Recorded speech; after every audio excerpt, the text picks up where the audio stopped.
Buongiorno a tutti e benvenuti a questo secondo importante incontro di formazione online che abbiamo realizzato in collaborazione con Regione del Veneto per la promozione del patto dei sindaci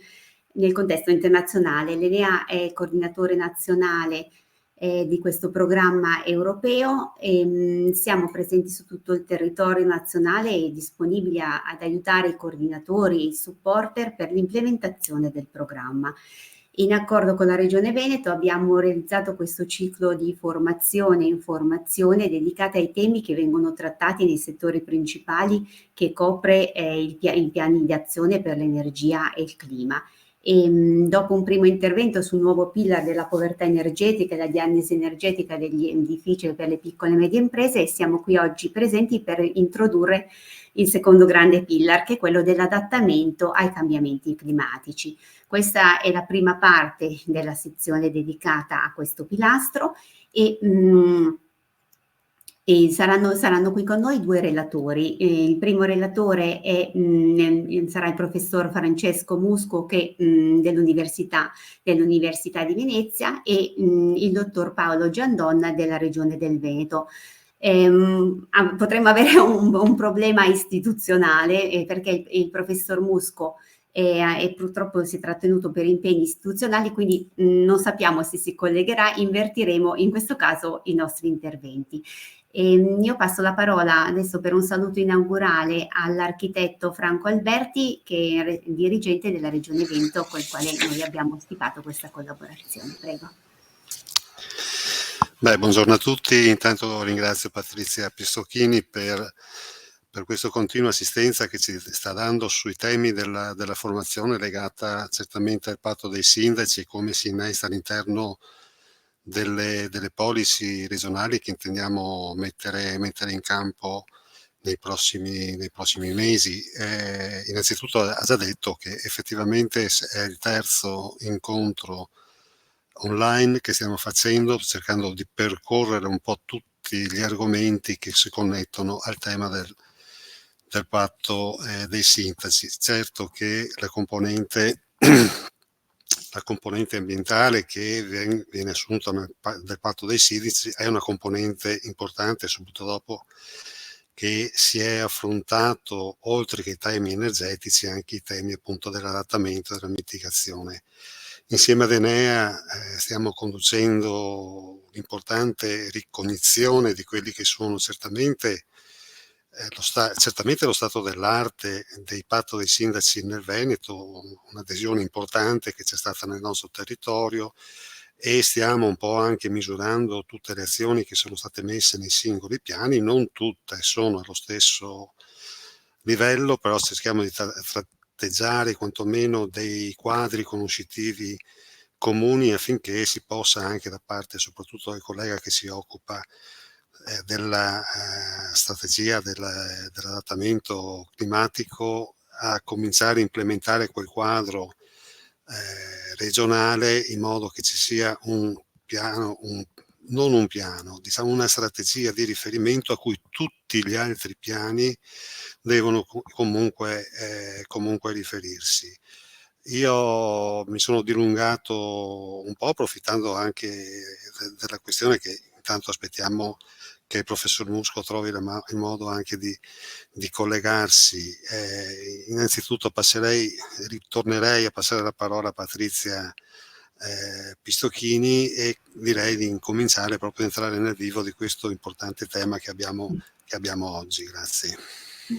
Grazie Franco. Volevo introdurre quindi la presentazione del dottor Paolo Giandon, che è il direttore della Direzione Ambiente e Transizione Ecologica della Regione Veneto. Il dottor Giandon si sta occupando della predisposizione della strategia regionale di adattamento ai cambiamenti climatici e ci presenterà tutto il percorso della Regione Veneto verso questa strategia. Prego. Grazie. Si vede ecco, grazie. Vi aiuto con la presentazione così posso essere anche più chiaro e spiegare meglio cosa stiamo facendo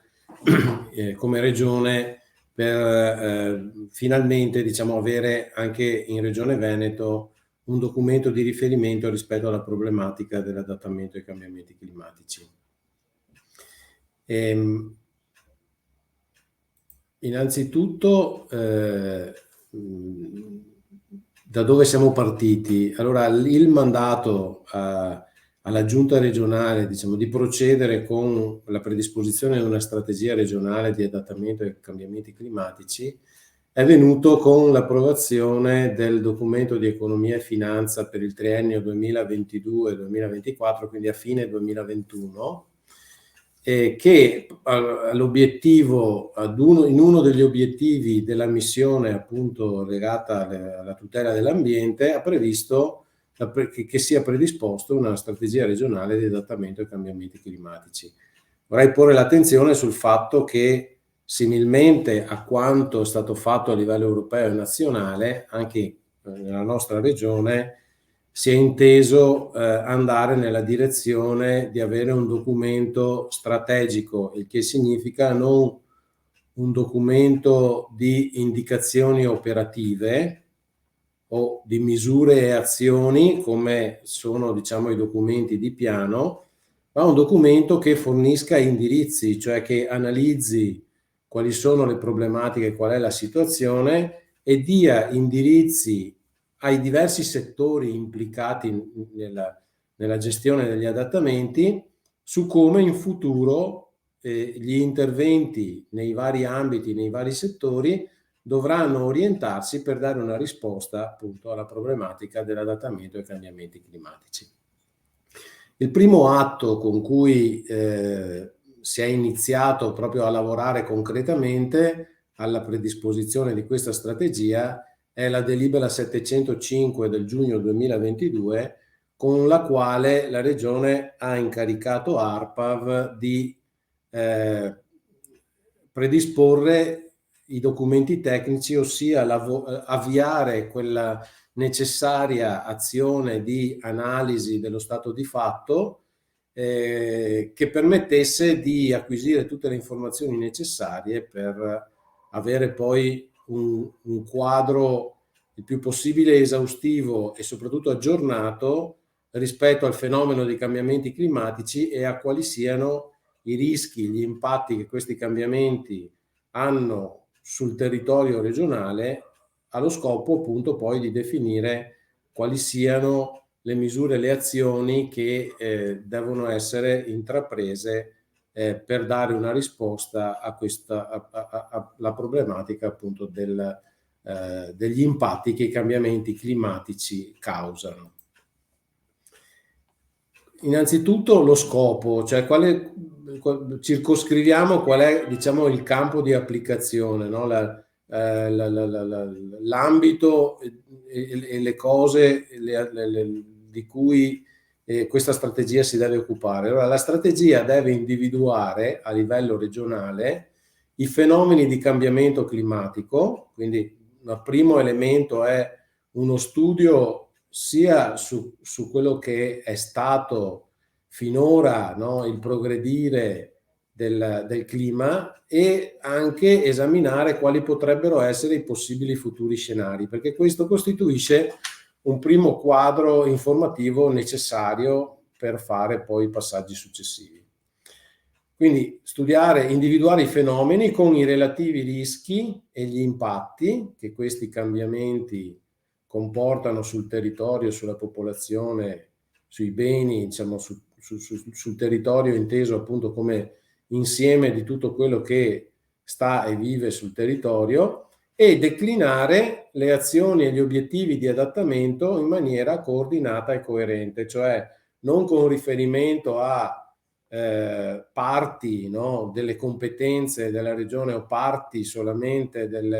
di quelle che sono le attività presenti sul territorio, ma cercando di avere una visione il più possibile, insomma, complessiva delle problematiche che il cambiamento climatico comporta e quindi dei settori che coinvolge. Attraverso un modello di governance, e questo della governance è uno degli aspetti più sfidanti, che consenta di inserire queste azioni e obiettivi nei processi ordinari di pianificazione e programmazione regionale e locale. No, la pubblica amministrazione ha prioritari, diciamo così, compiti di programmazione ai vari livelli,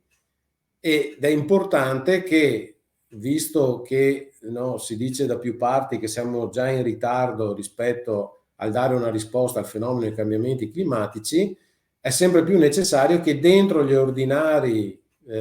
processi di pianificazione e programmazione siano tenute in considerazione questi aspetti che possono dare risposta, queste azioni, queste misure che possono dare risposta nei termini di adattamento ai cambiamenti climatici. Che cosa stiamo facendo? Cioè, sempre, diciamo, a partire da quella delibera vi ho citato del 2022, ormai è passato oltre un anno. Nel frattempo si sono portate avanti una serie di attività che già in quella delibera erano state previste, che sono principalmente 4, e sono attività, diciamo, che esplicitano quel percorso che nella diapositiva precedente ho cercato di evidenziare. Allora, innanzitutto quello che si è fatto è una ricognizione degli strumenti di pianificazione regionale, visto che parliamo della strategia regionale, per tutti gli aspetti correlati al cambiamento climatico, in modo da individuare quelle misure che già sono presenti nei piani e che sono in grado già di agire nel senso della mitigazione e dell'adattamento ai cambiamenti climatici.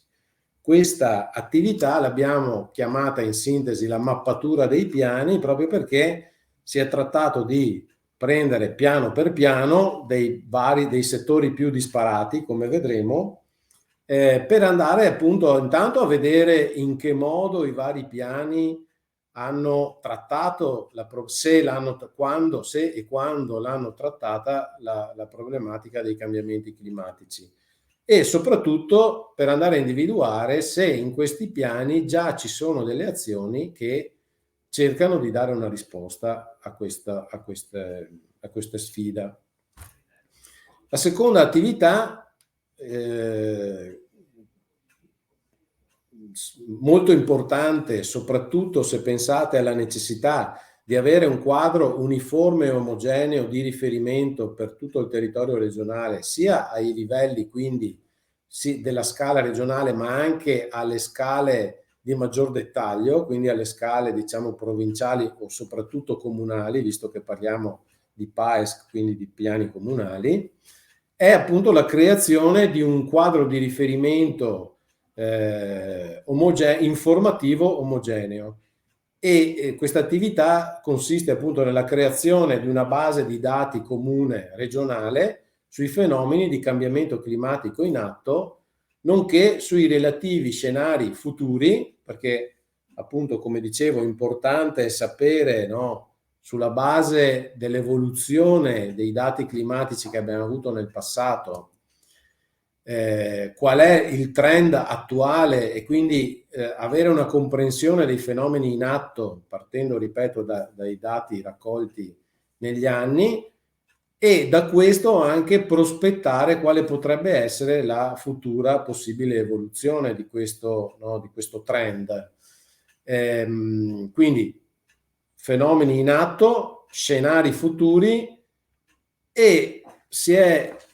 convenuto di inserire dentro anche questa attività la creazione di un database comune regionale sulle fonti di emissione dei gas climalteranti nel territorio veneto. Questo appunto per avere una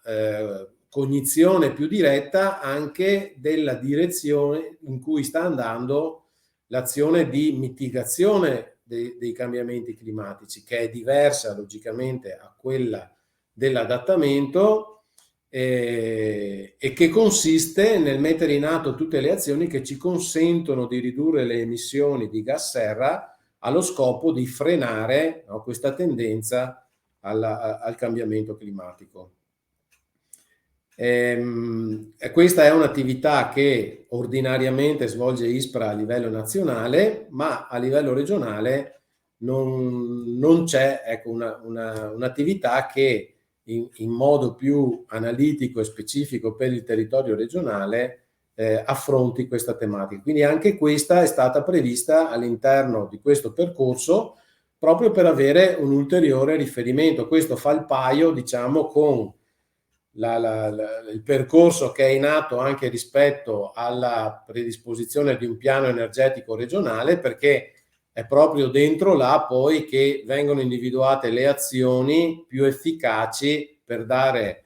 una risposta alla necessità di ridurre le emissioni di gas climalteranti, proprio per andare verso un'attenuazione dei fenomeni di cambiamento climatico. Questa attività è stata denominata Atlante informativo, cioè che dà l'idea di una appunto base di dati omogenea, uguale per tutti e disponibile per tutti, che consenta appunto di essere una base solida su cui poi andare a individuare gli impatti e le relative azioni. Rispetto alla disponibilità per tutti, faccio presente che ARPAV è, diciamo, mentre dell'attività 1 soggetto incaricato è proprio UAV, cioè quindi l'Istituto Universitario di Architettura, per la seconda attività è ARPAV il soggetto diciamo di riferimento, e sul sito di ARPAV potete anche già trovare un portale dedicato proprio a questo aspetto del situazione relativa al clima e quindi ai fenomeni di cambiamento climatico in atto, e anche con delle proiezioni future, quindi con la possibilità di vedere quali sono gli scenari, tenendo conto delle diverse opzioni che anche il panel internazionale sui cambiamenti climatici studia e tiene come riferimento, appunto nel senso del caso migliore, cioè se saremo bravi a ridurre le emissioni di gas serra, o il caso peggiore. Non so se si vede chiaramente questa slide, ma è per dare, diciamo,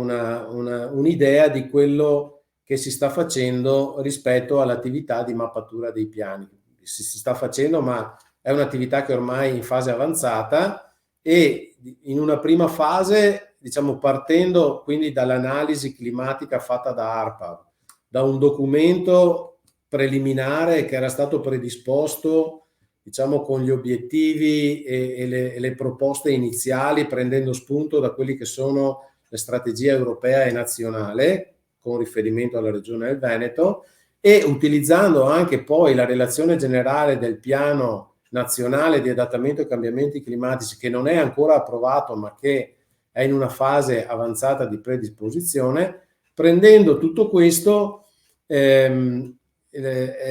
è fatta una prima ricognizione dei principali impatti climatici in Veneto, e quindi si è andato in una seconda fase a rileggere tutti gli strumenti di pianificazione regionali vigenti per vedere come questi piani tengono in considerazione questi impatti climatici. In particolare gli impatti sono stati definiti andando preliminarmente a individuare quelle che sono le cosiddette cause climatiche prevalenti di impatto, che, sempre sulla base dello studio dell'ARPA, per la nostra regione risulterebbero essere l'aumento delle temperature medie stagionali, che è la prima causa climatica, la variazione del regime di precipitazione, che è la seconda causa climatica, e l'innalzamento del livello del mare, che è la terza causa climatica. Ciascuna di queste comporta una serie di impatti. Cioè, prendiamo ad esempio la causa climatica, variazione del regime di precipitazione, comporta impatti tipo i fenomeni di dissesto idrogeologico, fluviale o di versante, frane, alluvioni, eccetera, carenza idrica, siccità agronomica, alterazione dei cicli agronomici, formazione di incendi, perdita di biodiversità nelle acque, venti forti, comparsa di fenomeni di cicloni di carattere tropicale, allagamenti localizzati in zone urbane, erosione idrica del suolo. Ecco, questo solo per dire i principali, E quindi si è andati a vedere nei vari piani di settore se questi impatti venivano in qualche modo considerati e se erano previste azioni particolari. Questi sono solo alcuni dei piani che sono stati esaminati, perché complessivamente i piani esaminati sono 25 circa, però come vedete spaziano, diciamo, dalla strategia per lo sviluppo sostenibile al piano di tutela delle acque, al programma di sviluppo regionale FESR dei fondi europei, al piano dei trasporti, il piano energetico, il piano delle opere per il dissesto idrogeologico, cioè si è cercato di esaminare le pianificazioni di tutti i settori che in qualche modo possono essere impattati da queste cause che dicevo prima, dovute ai cambiamenti climatici. Per quanto riguarda invece la seconda delle attività che prima ho sintetizzato, l'Atlante informativo, come ho avuto già modo di accennarvi, innanzitutto ARPAV è andata a esaminare a fondo diciamo, la vasta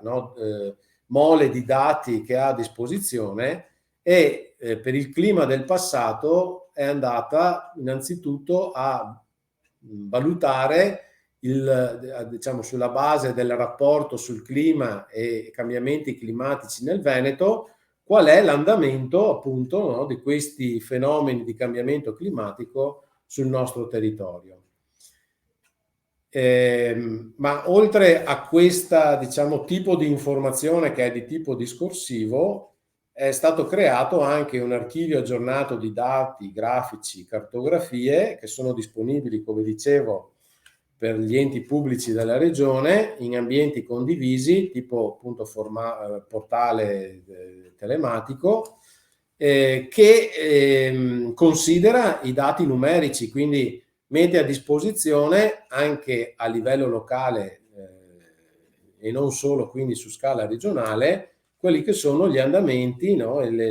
l'evolversi dei dati, delle misure rilevate sul campo da ARPAV, questo appunto per dare, come dire, un riferimento informativo che sia lo stesso per tutti, uniforme, e che non porti, no, a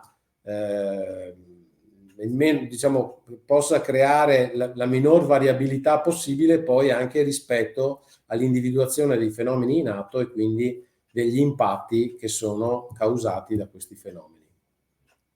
È stato fatto anche in particolare uno studio dei tempi di ritorno delle piogge intense, proprio perché questo è tra gli impatti dei cambiamenti climatici uno di quelli sicuramente più evidenti e che interessa sostanzialmente tutto il territorio regionale,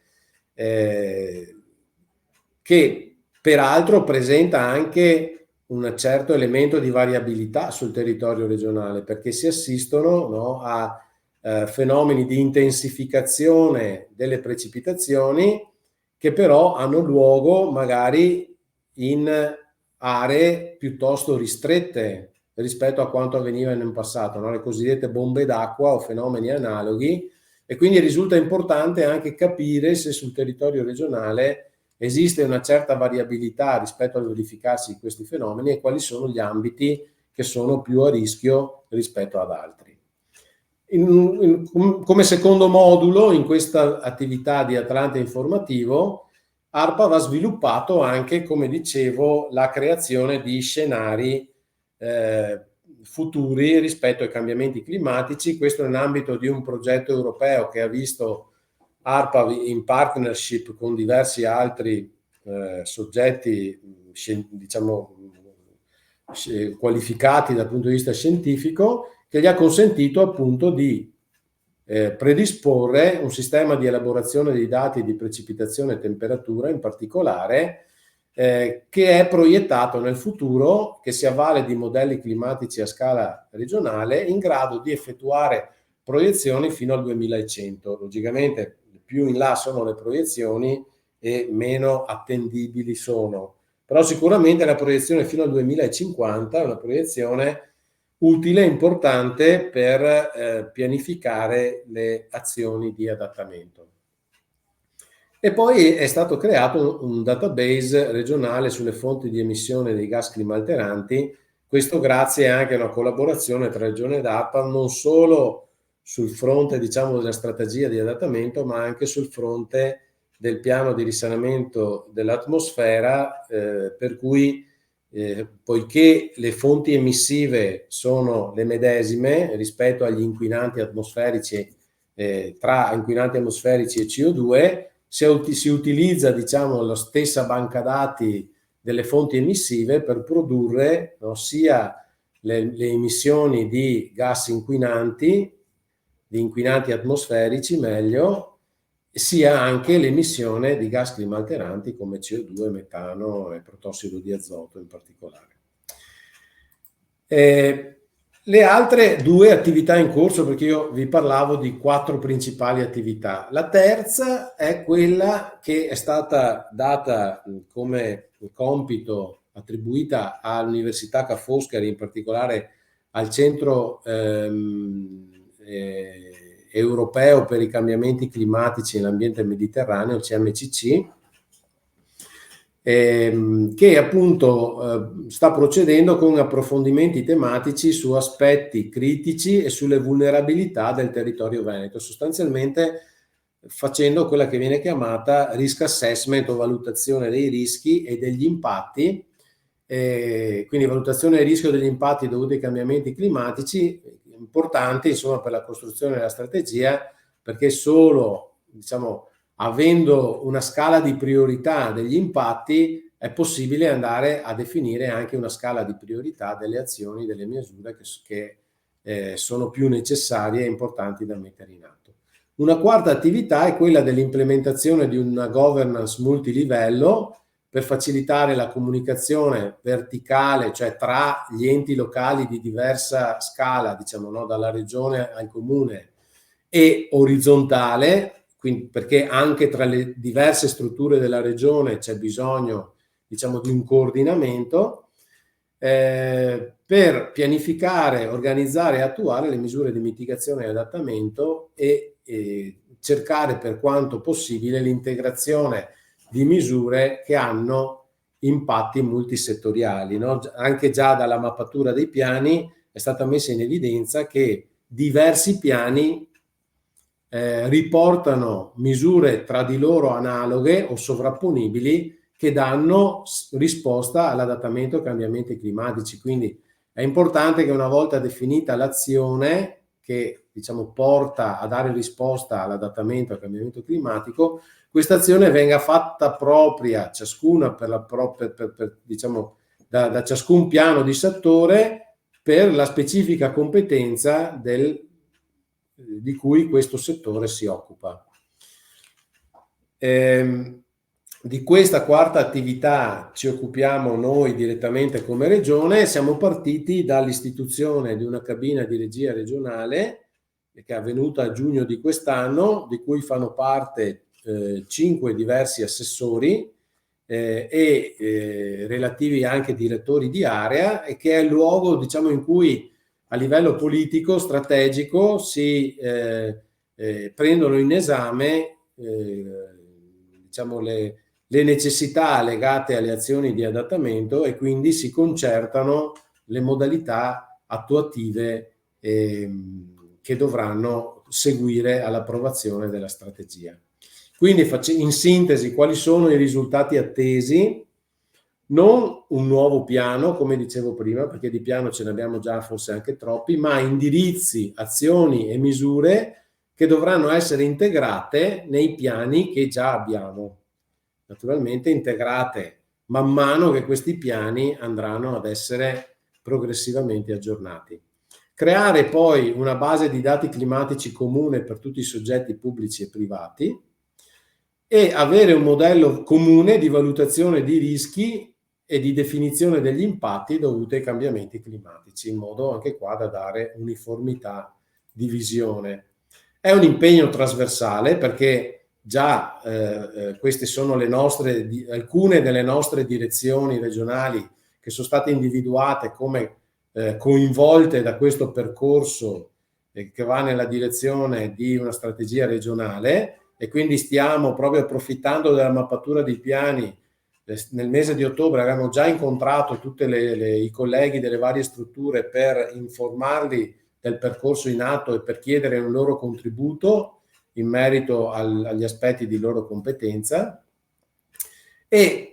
tanto per fare un esempio, questa è una tabella che riporta solamente per le risorse, per il tema risorse idriche,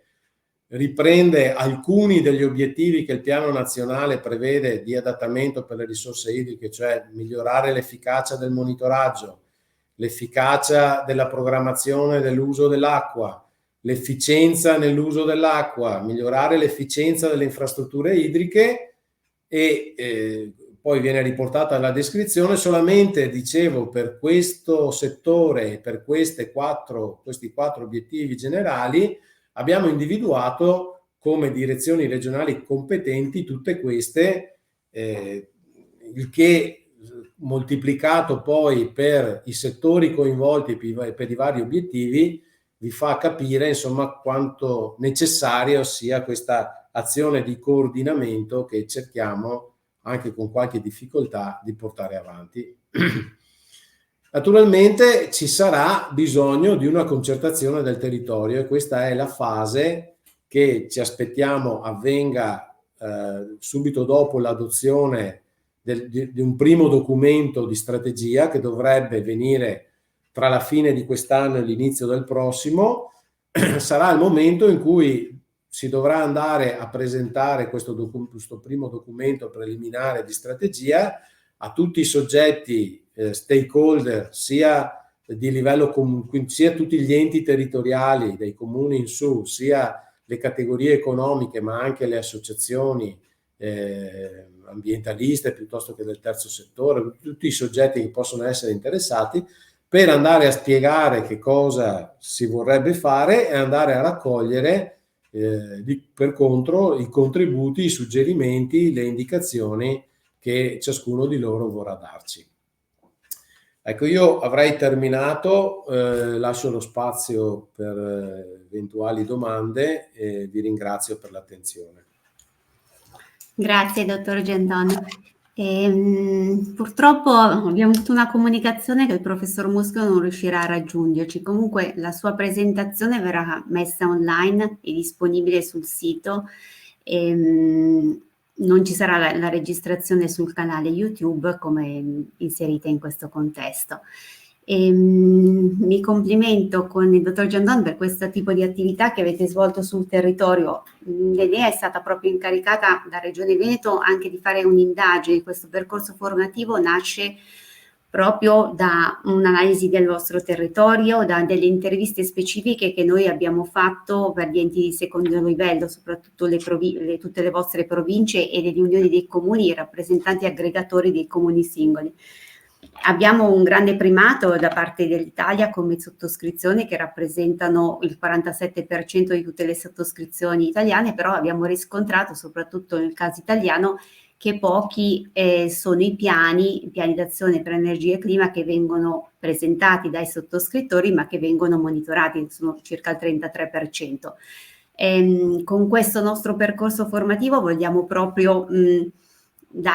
condividere buone pratiche, condividere degli approcci e fare sentire la presenza che abbiamo di Regione Veneta sul territorio proprio per aiutare questa implementazione. Non so se abbiamo delle domande dal pubblico, forse ne abbiamo una. Ecco, come pensate di procedere col coinvolgimento degli stakeholder nella prossima fase di sviluppo della vostra strategia regionale? Sì, intanto vorrei approfittare dello spunto che mi ha dato in questo breve intervento che ha fatto Patrizia dopo di me, perché io sono alla direzione ambiente, non sono qui da molto perché da un paio d'anni che sono qua, però può testimoniare anche l'architetto Alberti, ho sempre sostenuto l'importanza che la Regione possa avere un ruolo significativo, no, nel coordinamento di queste iniziative legate al patto dei sindaci, perché in effetti è un'azione importante per tutti, no? E e in questo ambito dell'adattamento ai cambiamenti climatici, per noi, per la Regione, è importante poterci interfacciare con degli enti che a livello territoriale sono già competenti rispetto a queste problematiche, perché sappiamo di avere degli interlocutori che possono effettivamente farci evidenziarci quali sono gli aspetti, no, che critici, e quindi darci dei suggerimenti validi per come proseguire in futuro. D'altra parte, un'altra cosa che volevo evidenziare è che sono in corso ora, diciamo, le attività legate alla messa diciamo, in campo dei finanziamenti che derivano dai fondi europei per lo sviluppo regionale, e ci sono delle azioni che riguardano anche appunto l'infrastrutturazione verde piuttosto che l'adattamento ai cambiamenti climatici nel senso di prevenzione delle alluvioni, eccetera, e sono state individuate, no, per la realizzazione di alcuni di questi interventi delle cosiddette aree urbane che coinvolgono i capoluoghi di provincia e altri comuni più grossi della nostra regione, e diciamo nell'ambito di questa attività che stiamo facendo stiamo anche spingendo perché tutti i comuni che partecipano a queste azioni si dotino, se già non l'hanno fatto, di un piano, no, di azione per l'energia e il clima. Ma non solo, cerchiamo anche, quando possibile, di spingerli a farlo in maniera comune, cioè concertando tra di loro, no? Cercando di fare un piano comune tra loro, dentro il quale vanno inseriti proprio quegli interventi che poi si vanno a finanziare, no? Perché purtroppo non sempre si riesce a mettere in collegamento, no, il singolo intervento nel contesto più ampio della pianificazione per queste tematiche che sono legate ai cambiamenti climatici, perché sono tematiche relativamente nuove, non tra l'altro affrontate più di tanto dalla normativa, e pertanto spesso gli enti sono anche poi in difficoltà nella fase di attuazione e applicazione. Per questo quello che lei diceva, cioè che diciamo solo una parte, no, si mantengono vivi e eseguono dei monitoraggi, eccetera, è legato un po' anche a questo aspetto. Vengo alla domanda sul coinvolgimento degli stakeholder, perché appunto noi la riteniamo una fase importante, anche di una certa complessità, perché non è semplice a livello regionale riuscire a coinvolgere tutti i soggetti, no, che sono potenzialmente interessati a questa problematica, e proprio perché siamo anche consapevoli, no, di questa difficoltà, e abbiamo bisogno di avere anche degli spunti e dei supporti da altri. Essendo noi firmatari, diciamo sottoscrittori della missione europea per l'adattamento ai cambiamenti climatici, abbiamo chiesto un supporto proprio da questa missione, quindi dal segretariato che fa capo alla Commissione europea, di poter avere un supporto direttamente da loro, e quindi stiamo avviando proprio anche questa attività di collaborazione per avere spunti da chi questo percorso lo ha già fatto su queste tematiche, in modo da riuscire a fare poi delle attività che abbiano una certa efficacia, trovino riscontro presso gli stakeholder e ci permettano di raggiungere l'obiettivo che è quello di questo percorso, di migliorare il più possibile la pianificazione, cioè questo documento di strategia che vuole dare appunto un impulso di tutti i piani verso l'adattamento ai cambiamenti climatici.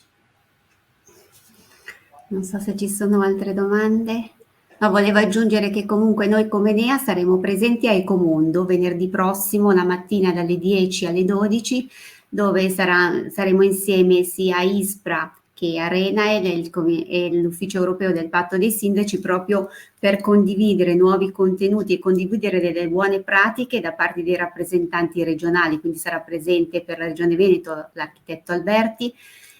sarà presente la Regione Emilia-Romagna, la Regione Puglia, abbiamo un rappresentante di Roma Capitale, E tutto questo proprio nel nostro ruolo di coordinatori nazionali del patto, per aiutarvi anche a dare delle linee guida, degli esempi, dei casi pilota che possono essere applicati nel vostro territorio. Lei parlava anche di Nature Based Solution, che sono delle nuove tipologie di azioni, quelle dei pareti e tetti verdi. Come Enea stiamo predisponendo delle linee guida per inserire anche queste tipologie di azione all'interno dei piani. Sono delle azioni che vengono assimilate in parte alla mitigazione, in parte all'adattamento, però abbiamo contezza che sono sempre più rilevanti queste tipologie di approcci nei piani. Io chiuderei questa sessione dando la parola per delle considerazioni finali all'architetto Alberti. Prego. Sì, grazie Patrizia. Per fortuna ti sei soffermata sul termine di considerazione, perché di qui di conclusioni le trarremo, voglio dire, passo dopo passo. Allora, volevo solo riprendere un po' i discorsi fatti da Paolo Giandon, su cui mi trovano perfettamente d'accordo. Da una parte la questione che si sta tentando di superare appunto con la visione di una strategia, ma questo non vale solo per il piano che è stato descritto nelle sue fasi, appunto nelle sue fasi iniziali, il piano, la strategia che è stata esposta da dottor Giandon, nel senso che il riferimento ai troppi piani, noi effettivamente rischiamo di ammalarci di troppi piani, e lo sappiamo un po' già da tempo, anche perché il problema è che questi piani devono in qualche maniera un po', quando hanno temi che si incrociano, dire le stesse cose. Ogni piano porta un suo contributo nell'ambito di quella che appunto dovrebbe essere una strategia generale. Lo si è in parte fatto con il primo rapporto all'Agenda 2030 sui temi della sostenibilità, ed è un primo passo, è un primo rapporto, quello che la Regione Veneto ha fatto sui temi fondamentali dei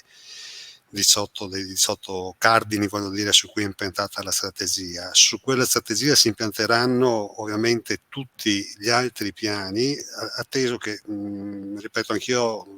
solo da 2 o 3 anni che mi occupo specificatamente di energia, dopo essermi occupato davvero di altri temi della pianificazione. Prima si citavano i tanti piani prodotti dalla Regione, con materie così trasversali è necessario in qualche maniera che questi siano effettivamente coerenti. L'idea di renderli coerenti attraverso una maglia che appunto è la strategia dell'adattamento ai cambiamenti climatici, secondo me è una cosa importante che sta mettendo avanti la Regione del Veneto. Anche perché con una strategia, secondo me, sarà ancora più facile quel percorso a cui si accennava, che è quello del tema dell'intercomunalità. Il tema dell'intercomunalità, che peraltro è già emersa, voglio dire, da questa prima ricognizione che abbiamo fatto sui piani, sui PAIS che sono stati redatti nel territorio regionale, che ripeto è un'esperienza importante, e già lì si sono già verificate queste aggregazioni tra comuni, perché quando hai temi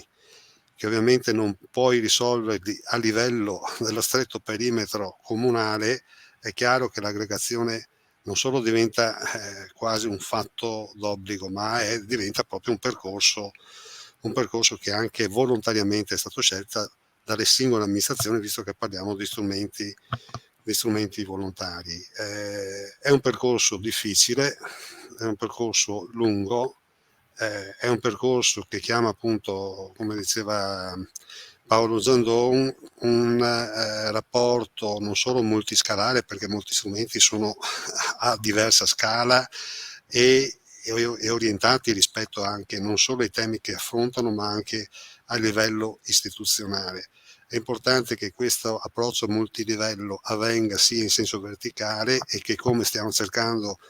di fare, voglio dire, all'interno delle strutture regionali, anche a livello orizzontale. L'intersettorialità degli strumenti, l'intersettorialità delle policy si supera proprio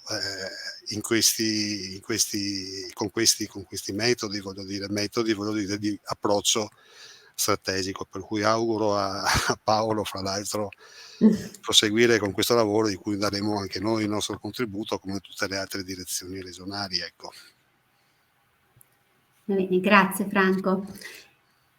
Io vi lascio con un'ultima slide, vi ringrazio per la partecipazione.